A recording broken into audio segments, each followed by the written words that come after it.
Je pense que le principal enjeu, c'est la prévention. Vous savez, il faut inculquer aux employeurs. Et il y en a qui y croient, malheureusement pas tous encore. La prévention santé et sécurité, c'est un investissement, c'est pas une dépense. Et lorsque tu investis dans la prévention, c'est prouvé hors de tout doute que ton taux d'accident de travail va baisser de façon importante. Je pense que le moyen d'intervention numéro 1, c'est d'avoir un comité de santé et sécurité qui fonctionne puis un représentant de prévention. C'est le droit de refuser de travailler dans un endroit dangereux, le droit d'avoir de l'aide d'une personne compétente en qui on a confiance pour remédier à la situation. Ce qui est important pour nous, c'est lorsqu'une personne est victime d'un accident de travail, c'est que cette personne-là peut un jour réintégrer le travail.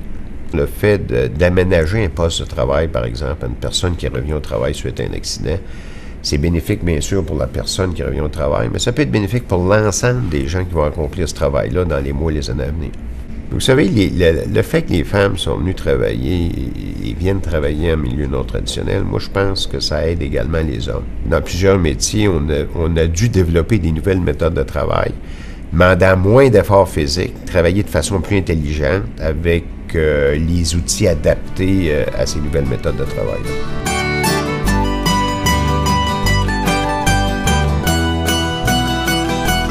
Ça fait 4 ans que je travaille au chemin de fer du Canadien Pacifique. Ce que je fais, ça se nomme chef de train. En gros, j'assemble un train. J'assemble des wagons selon un ordre précis de destination. Et puis ça se fait surtout en manœuvrant des aiguillages. Et des aiguillages, c'est une des améliorations que le chemin de fer a apporté. Il y a l'aiguillage qu'on appelle manuel, qui est complètement assistance manuelle, donc c'est nous, c'est notre force. Il y a aussi l'aiguillage qu'on appelle semi-automatique. C'est un aiguillage qui est encore plus facile à manœuvrer et le système, je dirais, est encore mieux rodé et glisse mieux que les aiguillages manuels. On en a plusieurs à prendre dans une journée, donc on veut éviter les maux de dos à la longue au fil des ans. Le fait que le bras est plus long, ce que ça fait, c'est surtout réduire justement le taux de possibilité de se blesser au dos. La demande est venue surtout principalement des femmes parce que ici c'est un milieu traditionnel qui était composé d'hommes seulement. Et puis on a eu de la demande parce que les aiguillages étaient difficiles à tourner. Ça demandait considérablement de poids et d'efforts pour tourner des aiguillages à bras raccourcis. Et suite aux demandes répétées du syndicat et puis du comité de santé et sécurité, la compagnie a décidé d'y aller de l'avant et d'installer des aiguillages à bras allongés ainsi que des aiguillages semi-automatiques aux endroits stratégiques. C'est sûr que ça profite à tout le monde. Ça évite évidemment les blessures au dos qui étaient plus fréquentes autrefois parce qu'on devait utiliser plus d'efforts, plus de poids pour manœuvrer l'aiguillage. Aujourd'hui, ça a réglé ce problème-là. De toute évidence, les bras ont permis l'accommodement aux femmes de toute taille. Les femmes qui étaient plus petites n'auraient probablement pas pu manœuvrer ces aiguillages-là à bras raccourcis. Mais puisqu'on a des bras allongés, des aiguillages semi-automatiques, il est évident que toute femme de tout gabarit peut être intégrée dans ce milieu de travail qui était autrefois uniquement réservé aux hommes. On s'adapte, le chemin de fer est en train de s'adapter aux femmes et aux personnes aussi moins corpulentes pour pouvoir tourner les aiguillages. C'est une des raisons que ça a donné que ces modifications-là d'aiguillage ont été faites. Tout le monde en profite, tout le monde, c'est autant bon pour les employés que pour la compagnie aussi. Le Canadien Pacifique est toujours ouvert au changement où est-ce que ça peut améliorer et pouvoir sauver une blessure et donner une chance aux personnes de pouvoir travailler sans se blesser. Je pense pas qu'il y ait eu besoin d'avoir une grosse prise de conscience au niveau des hommes. Attention, des femmes arrivent dans le domaine. Les hommes ont accepté très naturellement que les femmes commencent à envahir le chemin de fer. Il y a une bonne complicité, bonne communication. Sincèrement, j'aime toujours ça. Je me vois encore ici de nombreuses années.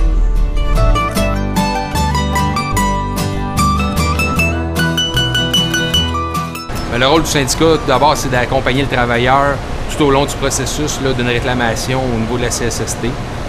On a des délégués d'atelier qui font le suivi au niveau de l'enquête, savoir qu'est-ce qui s'est passé avec le travailleur. Par la suite, ils vont visiter le poste où l'accident est arrivé. Après, on a une équipe de plaideurs à la section locale, qui eux autres vont tout faire le suivi au niveau de la réclamation du travailleur à la CSST.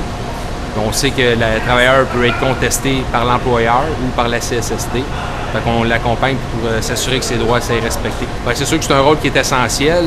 Premièrement, c'est que les travailleurs ne connaissent pas toujours leurs droits. En plus, c'est qu'on les informe, parce que c'est quand même technique au niveau de la AT-MP, là, si on veut, là, au niveau des lésions professionnelles, les marches à suivre. Fait que souvent, les travailleurs sont contents de voir que leur syndicat est là pour les supporter. Le taux de réussite est pratiquement de 100% ici chez Pratt. La seule chose qui peut arriver, c'est des fois, il y a une relocalisation du travailleur. À 80%, les travailleurs sont en mesure d'effectuer leurs tâches dans leur département d'origine. Il reste peut-être un 20% où ce que là, on doit s'asseoir avec l'employeur pour trouver une façon de l'accommoder pour le 20%. Mais les relations de travail sont bonnes. Ça se reflète au niveau du comité paritaire santé-sécurité.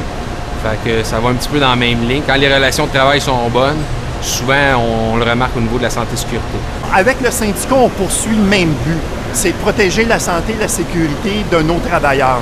Donc, ayant le même objectif, il est assez facile de s'asseoir autour d'une table et de travailler ensemble dans la recherche des solutions. C'est sûr qu'il y a une valeur ajoutée pour l'entreprise de garder nos travailleurs.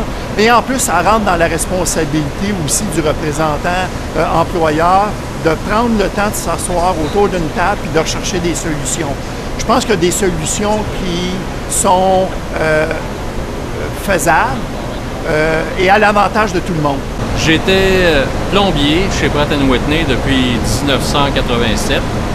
Et puis en 2003, au plan 5, il m'est arrivé un accident. En cherchant à déglacer un couvert de puisard sur le plan, je me suis fait une blessure au dos. Je me suis magané un disque assez sérieusement. Le syndicat s'est assis avec la compagnie, puis ils ont fini par me dénicher un emploi temporaire dans un bureau. Où est-ce que c'est que je m'occupais du système informatisé, de faire l'entrée de données pour tout l'entretien de l'équipement de production qu'on voit ici à l'arrière. Où est-ce que je me retrouve en ce moment? Oui, c'est sûr que je suis content parce que je peux maintenant rentrer chez nous le soir puis jouer avec mes chiens, jaser avec ma femme, sans être obligé de me coucher pendant 2 heures sur un sac de glace. D'avoir vécu la douleur, d'avoir vécu ce que j'ai vécu, je suis reconnaissant d'avoir ce que j'ai aujourd'hui.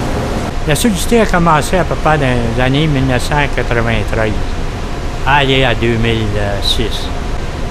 Et automatiquement, d'après mes experts qu'on a passé en cours, on a prouvé que le bruit était extrême. Automatiquement, j'ai été accepté par la CSST comme liaison professionnelle. Pratt & Whitney et l'Union, ils se combinent ensemble pour améliorer les lieux de travail. À Londres, toute la santé et la sécurité va s'occuper de tout le système où ça y est en règle. Souvent, les hommes vont hésiter à mentionner qu'il y a peut-être une problématique d'ergonomie, mais le fait que les femmes prennent les devants en mentionnant ces problématiques-là nous force à trouver des solutions qui vont non seulement accommoder l'employé qui a fait cette demande-là, mais aussi toute la gamme d'employés qu'on peut retrouver qui mesurent entre 5 pieds et 6 pieds 2. Donc, c'est vraiment un effort qui est et syndical et patronal pour arriver à ces fins-là. Si on prend le cas d'une travailleuse, la travailleuse va communiquer avec son délégué d'atelier, qui est représentant à prévention. Si ils ont de la misère à faire arriver les actions, ils vont consulter le représentant en santé-sécurité, que lui est libéré à temps plein pour s'assurer justement de ces cas-là, soit faire des demandes au niveau de la haute direction pour libérer des budgets pour faire arriver ces mesures correctives-là. Dans le cas de Liane, la modification qu'elle a amenée au bloc, là, de la fixture, c'est sûr que les hommes du département l'utilisent maintenant, puis c'est une bonne pratique, puis c'est partagé aux nouveaux qui rentrent dans le département, puis c'est devenu une méthode qui fait partie de la tâche. Fait que je pense que ça a été un gain pour tout le monde. Ça fait 15 ans que je suis dans les accessoires. Ça consiste à faire l'overhaul de tout ce qui est alentour du moteur d'avion. À l'école, ça, j'ai toujours été dans un milieu d'hommes. Fait que ça me plaît comme ça. côté, c'est sûr, certain qu'il doit peut-être être des petites adaptations parce que, veux pas, j'ai peut-être moins de force que les autres un peu. Fait que pour démonter des unités sur la table, j'avais plus de misère. Si tu ne serrais pas assez fort, il y avait risque, dans le fond, de te blesser, que l'unité tombe. Avec le bloc qu'il y avait déjà pour les autres modèles, ils ont conçu quelque chose de semblable, mais pour tenir l'unité par le shaft. Ben, dans le fond, moi, je n'ai parlé à mon superviseur, puis après ça, lui, il a fait venir, nous autres, on avait quelqu'un déjà là qui faisait les dessins des fixtures. Puis on lui expliquait un peu qu'est-ce qu'on voulait, même avec les confrères de travail avec qui je travaillais. Qu'eux autres, ils trouvaient aussi que ça avait du bon sens, qu'est-ce que je pouvais demander. Fait que c'est comme ça que ça a parti, puis ça n'a pas été plus long pour avoir le bloc. T'sais, ils n'ont pas eu besoin d'une évaluation, puis quelque chose. Je l'ai eu quasiment tout de suite. Ils sont bien contents, dans le fond, de l'avoir parce que, justement, il y a moins de risques.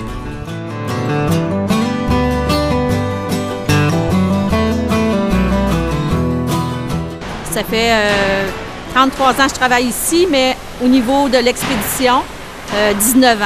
Ma job première, c'est je fais à l'occasion sortir des commandes, ramasser, emballer, du chargement, mais je fais 80% du chariot élévateur. Quand j'ai affiché, ils m'ont pas refusé, j'ai pas eu de problème à ce niveau-là, sauf seulement, ils m'ont accepté sur le poste, mais j'avais pas le droit d'utiliser le chariot élévateur.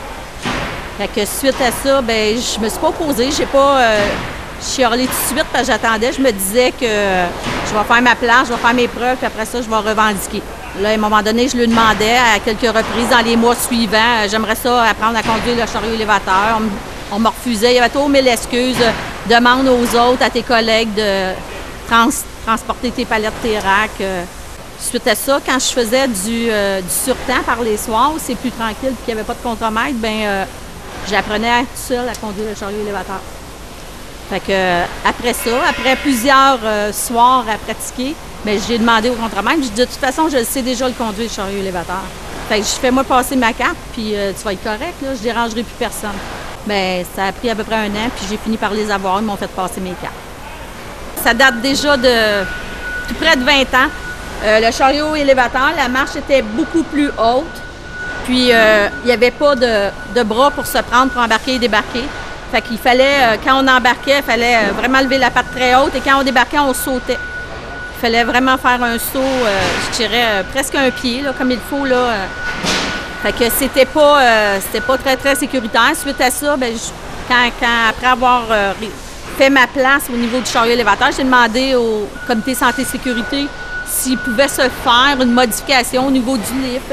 Genre de marche là, qui pourrait quelconque façon pour qu'on n'ait pas à sauter en bas du chariot élévateur. Puis bien, ça traînait.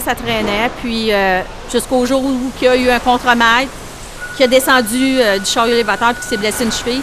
Là, le comité s'est penché sur la question, puis avec l'employeur, bien, ils ont fait des modifications. Ils ont ajouté ça pour pouvoir avoir un support pour embarquer et débarquer. Et ils ont changé au niveau de la marche. Dans les processus, il y a eu des discussions. L'employeur a quand même eu une ouverture. C'est pas toujours évident. C'est pas partout où il y a des ouvertures. Où on a regardé c'est quoi la problématique. La problématique était la hauteur du lift pour quand on embarque, quand on saute, il fallait sauter. Et notre problématique, c'est que la personne était petite. On avait une petite personne et il y avait un danger pour la santé et sécurité. Ça l'aide pour tout le monde. On a beaucoup moins d'accidents de travail causés quand on débarquait à l'embarquement et au débarquement des salariés. Fait que juste pour ça, là, ça a été un plus. Ce dossier-là nous a aidés. Par contre, on a eu d'autres entreprises. On a Vulcain à Saint-Jérôme où on avait aussi une petite personne qui avait postulé sur un poste. Et on est venu chercher les outils qu'on avait ici, qu'est-ce qu'on avait développé pour être capable de l'amener et même de négocier dans le futur des clauses, des conventions collectives, des outils de travail pour être en mesure d'adapter des postes pour des gens, pour les maintenir en emploi. Ce qu'on fait, nous, c'est une entreprise de transformation de métal en feuille. Puis je vous dirais qu'à peu près 80-90% de notre production, c'est des produits de ventilation. On a 75 employés environ en temps fort, une soixantaine en temps hors saison. Puis je vous dirais qu'on a à peu près un ratio de 25% de femmes à notre emploi. Elle est la personne qui fait le plus de chariot élévateur dans l'usine. Parce qu'elle, on appelle ça pour nous le runner. Elle va tout partout dans l'usine, sur rappel, déplacer des charges, en emmener à l'expédition pour expédier. Fait qu'elle est constamment sur le show élévateur, puis ça nécessite d'embarquer, de débarquer. Souvent, fait que cette petite innovation-là, ça l'a grandement aidé pour son travail. C'est sûr qu'elle a toujours débarqué en se pitchant en bas de quelque chose. Puis ça donne des coups, les jambes, les colonnes, les genoux, puis ne veut pas les travailleurs, comme tous, ils vieillissent, sont plus usés. Fait que c'est sûr que oui, avec le temps, ça aurait probablement engendré, si on n'aurait pas fait ces correctifs-là, engendré d'autres incidents ou accidents de travail, évidemment. Je suis contente de mon nouveau poste parce que, à quelque part, ça nous a permis de pouvoir afficher sur un poste mieux rémunéré. Et puis, dans tout ça, c'est surtout, par-dessus tout, un poste que j'aime faire. J'aime beaucoup faire.